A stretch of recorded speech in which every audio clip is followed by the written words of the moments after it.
കോഴിക്കോട് ചെറുവണ്ണൂരിൽ മുഖ്യമന്ത്രിക്ക് നേരെ കരിങ്കൊടി പ്രതിഷേധം. യൂത്ത് ലീഗ് പ്രവർത്തകരാണ് കരിങ്കൊടി കാട്ടിയത്. പ്രതിഷേധിച്ചവരെ പോലീസ് കസ്റ്റഡിയിലെടുത്തു.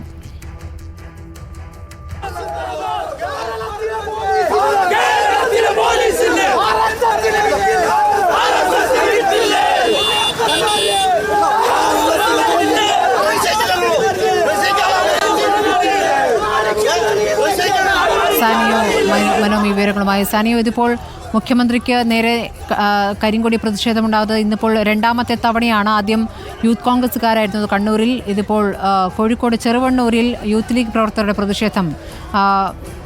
പെട്ടെന്ന് അപ്രതീക്ഷിതമായുണ്ടായ പ്രതിഷേധമാണോ? പ്രവർത്തകരെ അറസ്റ്റ് ചെയ്ത് നീക്കിയോ?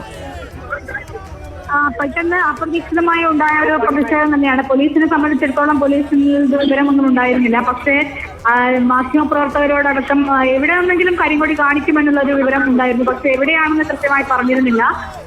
ചെറുവണ്ണൂരിൽ നിന്നാണ് ഇപ്പോൾ കരിങ്കൊടി കാണിച്ചതെന്നാണ് അറിയുന്നത്. ഇപ്പോൾ ഇന്നത്തെ രണ്ടാമത്തെ പ്രതിഷേധമാണ്.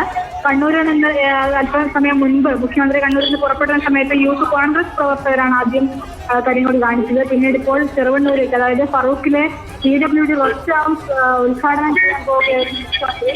ആ സമയത്താണ് പോകുന്ന വഴിയിലാണ് കരിങ്കൊടി കാണിച്ചത്.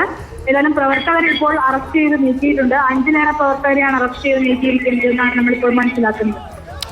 ശരി, കോഴിക്കോട് നടന്ന യൂത്ത് ലീഗിന്റെ പ്രതിഷേധം, പ്രവർത്തകർ കരിങ്കൊടി കാട്ടി മുഖ്യമന്ത്രിയെ. മലപ്പുറം പരാമർശത്തിലാണ് യൂത്ത് ലീഗും യൂത്ത് കോൺഗ്രസും ഒക്കെ ഇന്ന് പ്രതിഷേധിച്ചിരിക്കുന്നത്.